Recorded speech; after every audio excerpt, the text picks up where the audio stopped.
السلام علیکم dear students and viewers. جب تک گرامر کے بنیادی اصولوں سے خاطر خواہ و کفیت نہ ہو انگریزی سیکھنے میں تسلی بخش سہولت پیدا نہیں ہو سکتی. آئیے کچھ بنیادی چیزیں انگلش گرامر کے لحاظ سے یعنی گرامر کے متعلق سیکھتے ہیں. تو آئیے چلتے ہیں اور کچھ اہم چیزیں آج میں آپ کو پڑھانے والا ہوں، اس لیے ویڈیو لاسٹ تک دیکھیں، کوئی حصہ اسکیپ نہ کریں. اگر چینل پر نئے ہو تو چینل کو سبسکرائب کریں اور ویڈیو کو لائک کریں. آئیے کچھ اہم چیزیں آج میں آپ کو پڑھانے والا ہوں، آئیے سیکھتے ہیں.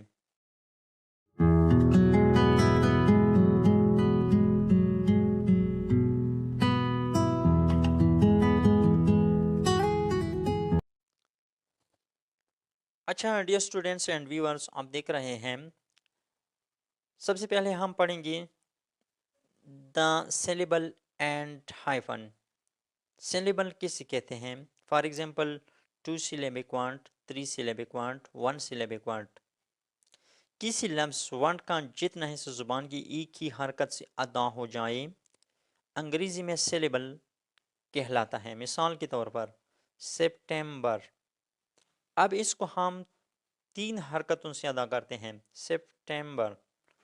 فار ایگزامپل انگلش، انگلش، انگ الگ سیلیبل ہوا، اور لیشم یعنی 2 syllabic ورڈ ہے یہ انگلش، اور سپٹمبر 3 syllabic ورڈ ہے. اور ان کے درمیان جب ہم ان کو جدا کرتے ہیں لکھنے میں، عام طور پر سپیل کو جدا نہیں کیا جا سکتا ہے، لیکن جب ہم سیلیبل کو جدا کرتے ہیں تو ان کے درمیان ایک لکیر کھینچی جاتی ہے جس سے ہائفن کہا جاتا ہے. یعنی 2 syllabic words, 3 syllabic words, 1 syllabic word. کانسوننٹ clusters کسے کہتے ہیں؟ کانسوننٹ کلسٹرز 2 یا 3 کانسوننٹس کا ایک گروپ ہوتا ہے اور ہر کانسوننٹ بولنے میں اپنی آواز دیتا ہے. ہر کانسوننٹ 2 یا 3 کانسوننٹ جب اکٹھے کسی لفظ میں ایک ساتھ آتے ہیں اور ہر ایک کانسوننٹ اپنی آواز خود دیتا ہے تو اسے کانسوننٹ کلسٹر کہا جاتا ہے. یہ کسی لفظ کی انیشیل یعنی ابتدا میں بھی آ سکتے ہیں اور انتہا میں بھی، فائنل میں بھی آ سکتے ہیں. جب انیشیل میں یعنی ابتدا میں آتے ہیں تو انہیں انیشیل کانسوننٹ کلسٹر کہا جاتا ہے، اور جب فائنل میں آتے ہیں تو انہیں فائنل کانسوننٹ کلسٹرز کہا جاتا ہے. مثلا انیشیل میں ایسے الفاظ، for example strap, STRIP، S کی اپنی آواز، ٹی کی اپنی آواز اور آر کی اپنی آواز، اسٹریپ یا اسکریم یا اسٹریٹ، تو انہیں انیشیل کانسوننٹ کلسٹرز کہا جاتا ہے. جب کسی لفظ کی لاسٹ میں یہ آتے ہیں، فار ایگزامپل لیمپ، LAMP، اس میں MP اور ہیلپ، LP، یہ فائنل کانسوننٹ کلسٹرز ہے. ڈائیگراف کسے کہتے ہیں اور ٹرائیگراف کسے کہتے ہیں؟ ڈائیگراف ایک آواز ہے جو 2 حروف یعنی لیٹرز کے ملاپ سے کمبینیشن سے بنتا ہے. مثلا ویٹ، WHEET، WH یعنی ان 2 حروف سے ایک آواز بن کر آتی ہے، مثلا واو کی آواز اردو میں. فار ایگزامپل چلڈرن، CH، اس میں چلڈرن یعنی 2 حروف مل کر ایک آواز بن گئی تو اسی ڈائیگراف کہا جاتا ہے. ٹرائیگراف کسے کہتے ہیں؟ جب 3 حروف اکٹھے مل کر یعنی 3 لیٹرز مل کر ایک آواز بناتے ہیں. مثلا مچ، MATCH، میں TCH 6 کی آواز دیتے ہیں، اور ایپ IGHT ہمزائی کی آواز دیتے ہیں، تو انہیں ٹرائیگراف کہا جاتا ہے. سائلنٹ لیٹرز کسے کہتے ہیں؟ ایسے حروف ہوتے ہیں سائلنٹ لیٹرز جو کسی لفظ میں ضرور آتے ہیں اور تلفظ پروننسیشن ان کی نہیں ہوتی ہے، مثلا پڑھے نہیں جاتے ہیں. فار ایگزامپل کلائمبنگ، CLIMBING، اس میں B سائلنٹ ہے.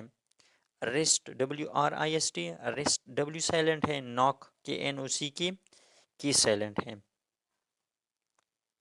اگلا ٹاپک ہے ہومونائمز اور ہوموفونز. یہ دونوں بہت اہم، بہت امپورٹنٹ ہیں، ان پر سمجھنا. ہومونائمز کیسے کہتے ہیں اور ہوموفونز کیا ہوتے ہیں؟ ہومونائمز ایسے الفاظ ہوتے ہیں جو سپیل اور آواز یعنی پروننسیشن ایک جیسے رکھتے ہیں لیکن میننگ مختلف رکھتے ہیں. سپیل بھی ایک ہو، پروننسیشن بھی ایک ہو یعنی تلفظ بھی ایک ہو. مثلا bank, BANK bank, match METCH، tie for example, یا سنک. اب دیکھیں میچ کے معنی، جب ہم میچ کھیلتے ہیں وہ بھی ایک میچ ہے اور ماچس کا ڈبہ بھی ایک میچ ہے. پارک جس میں ہم کھیلتے ہیں، گھومتے ہیں. پارک گاڑی کھڑی کرنا یعنی بطور یہاں پہ ورب بھی استعمال ہو سکتا ہے. بینک مثلا ہمارے شہروں میں بازاروں میں جو بینک ہوتے ہیں جس میں ہم پیسے رکھتے ہیں، اور بینک BANK اسپیل بھی ایک ہے، تلفظ بھی ایک ہے، سمندر کا کنارہ. تو ایسے الفاظ کو ہومونائمز کہا جاتا ہے. کیا کہا جاتا ہے؟ Homonyms. For example tie, tie means باندھنا. نیک ٹائی جسے ہم ٹائی کہتے ہیں وہ اسی بھی یعنی ہم نیک ٹائی بھی کہتے ہیں، ٹائی کہا جاتا ہے. سنک فار ایگزامپل ڈوبنا، کسی بھی جان چیز کا ڈوبنا، سمندر میں پانی میں ڈوبنا. سنک کی معنی ہے خانہ. اسپیل بھی ایک ہے اور پروننسیشن بھی ایک ہے لیکن میننگ مختلف ہے. پھر آپ کو کیسے پتہ چلے گا کہ یہ کس جگہ پر استعمال ہو رہا ہے یا کس چیز کے لیے استعمال ہو رہا ہے؟ اس جملے کے استعمال سے. مثلا ایک بندہ کہتا ہے I work in a bank, میں بینک میں کام کرتا ہوں. I am sitting along side the sea bank، میں سمندر کے کنارے پر بیٹھ رہا ہوں. تو ایسے الفاظ کو ہومونائمز کہا جاتا ہے. ہوموفونز. اب ہوموفونز دیکھیں، ہوموفونز ایسے الفاظ ہیں جن کا تلفظ پروننسیشن ایک جیسا ہوتا ہے، صرف تلفظ ایک ہو اور معنی سپیل مختلف ہو. معنی بھی مختلف ہو اور سپیل بھی مختلف ہو. مثلا سن، SON سن، SUN سن، صرف پروننسیشن ایک ہے، سپیل بھی مختلف ہے. SON سن یعنی مینس بیٹا، SUN سن سورج. فار ایگزامپل فرے، FRAY عبادت کرنا، FREY شکار کرنا. For example lesson, LESSON lesson کم کرنا. تو ایسے الفاظ کو جن کا صرف پروننسیشن ایک ہو، سپیل بھی مختلف ہو اور معنی بھی مختلف ہو، ہوموفونز کہا جاتا ہے. اگلا ہے ایکسکلیمیشن مارک. ایکسکلیمیشن مارک کس کہتے ہیں؟ ایک ایسی علامت یا نشان جو کسی جملے یا فکرے میں اچانک احساسات اور جذبات ظاہر کرتا ہے. یہ علامت ہمیشہ ندائیہ جملوں کی آخر میں آتا ہے. For example hurrah, we have won the match. اب ہورا کی بات، we have won the match یعنی ہم حیران ہوئی، ہمیں احساس ہوا کہ ہم نے میچ جیتا. واٹ این امیزنگ کار. اب اس کے آخر میں جب لکھنے میں جو یعنی ایکسکلیمیشن مارک ہے، فل سٹاپ ہے، کویسچن مارک ہے، ان پر سمجھنا بہت ضروری ہے کہ کہاں پر ہم لکھ سکتے ہیں. اب آگے ہیں ایف سٹاپ یعنی ایک کامہ ہوتا ہے، اساس یا ملکیت ظاہر کرتا ہے.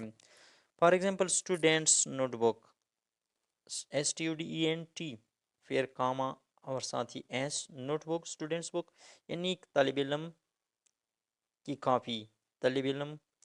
فار ایگزامپل اسٹوڈینٹس بک طالب علم کی کتاب. The customers trolleys, the customers یعنی کسٹمرز جب کام آیا اور پھر ایس آیا تو اٹ مینس کہ ایک شخص ہے، فار ایگزامپل اسٹوڈنٹ کے فوراً بعد کاما اور پھر ایس، ایک اسٹوڈنٹ ہے. جب اسٹوڈنٹس ہوں یعنی زیادہ اسٹوڈنٹس ہوں تو ایس کے بعد پھر کاما لکھا جاتا ہے. اگر ہم پھر اس کاما کو یعنی وہاں پہ ملکیت ظاہر کرنے کے لیے یا سوسا ظاہر کرنے کے لیے استعمال کرتے ہیں.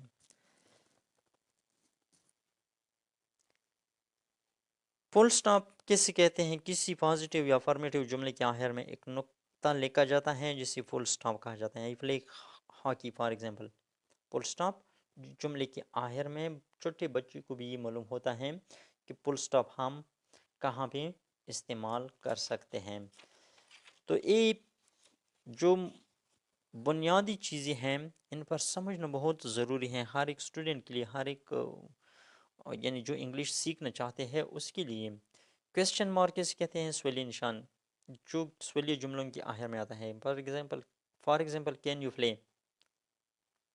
ایک اہم ٹاپک ہے ڈیپتھونگ. ڈیپتھونگ ای ہی سیلیبل میں دو واولز کی آوازوں کا کمبائنیشن یا ملاپ ہوتا ہے. ڈیپتھونگ ایک ہی سیلیبل میں دو واولز کی آوازوں کا کمبائنیشن. اور آواز ایک واول کی آواز سے شروع ہو کر دوسری واول کی آواز پر ختم ہوتے ہیں. For example now, NOW. اب آپ سوچیں گے کہ ڈبلیو تو واول نہیں، ڈبلیو بھی واول بطور واول بھی استعمال ہو سکتا ہے. Now, about, OUT. Oil, oil O سے شروع ہو کر آئی پر ختم ہوتا ہے آئل. Gain, GAIN، gain. تو ایسے الفاظ کو ڈیپتھونگ کہا جاتا ہے. اناگرام کسے کہتے ہیں؟ ایک ایسا لفظ ہوتا ہے اناگرام جو کسی لفظ کے دوبارہ تحلیل سے بن جاتا ہے اور حروف کو مختلف طریقوں سے ملا کر لفظ بن جاتا ہے. For example study, STUDY. اب ان حروف کو دوبارہ ہم یعنی دوسری طریقے سے جب ہم لکھیں گے ایک اور لفظ بنائیں گے، ایک نیو ورڈ بنائیں گے. تو for example study, dusty. Night, thing, THING، night thing. یعنی حروف کو آگے پیچھے کر کے ایک نیا لفظ بنایا، ریس، کیئر. تو گرامیٹیکلی ایسے الفاظ کی تحلیل کرنے کو اناگرام کہا جاتا ہے. کمپاؤنڈ ورڈز ایسے الفاظ ہوتے ہیں جو دو لفظوں سے مل کر ایک نئے لفظ کی معنی دیتے ہیں. مثلا سن فلاور، تو ایک نیا لفظ بن جاتا ہے. سن ایک الگ لفظ ہے، فلاور الگ لفظ ہے. جب ہم ان دو کو ملاتے ہیں تو ایک نیا لفظ بن جاتا ہے sunflower. Wheelchair, wheelchair, wifi کو کہتے ہیں، چیئر کرسی کو کہتے ہیں. ویل چیئر یعنی فائی والی کرسی. امید ہے آپ اس لیسن سے مستفید ہوں گے. اگر ویڈیو اچھی لگی ہوں تو لائک کریں، دوستوں کے ساتھ شیئر کریں تاکہ دوسری بھی اسی مستفید ہو سکیں، اور چینل کو سبسکرائب کریں. Thank you very much.